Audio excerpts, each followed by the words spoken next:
Сәлем достар, бүгін мен сіздерге осындай саңырау құлақты қалай тазалап, жуып, қуыру керектігін үйрететін боламын. Менімен бірге болыңыздар. Міне көріп тұрғандарыңыздай барлығы жаңа терілген саңырау құлақтар.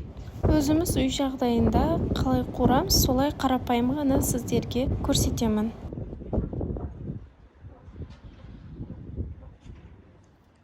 Алдымен саңырау құлақты жыл суға жақсылап 2-3 рет жуып аламыз.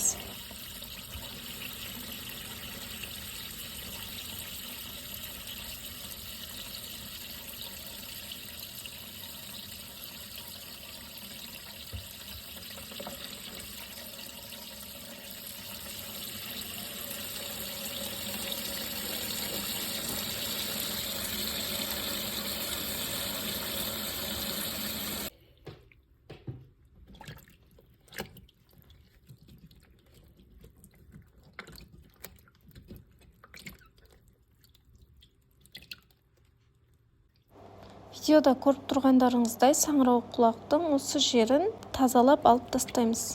Мен барлығын жақсылап жуып алдым. Барлығының астын тазалап алып тастадым.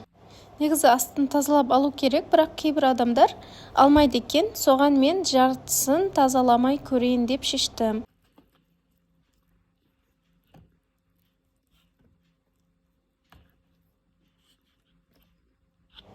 Осылай барлығын 2 бөлікке бөліп алып, жуып, тазалап алдым. Енді саңырау құлақтарымызды суға салып, қайнатып, пісіріп аламыз. Қазанға су құйып салып алдым. Енді қайнағанын күтемін. Осылай қайнайды, сол кезде уақытқа қарап қайнатып аламыз.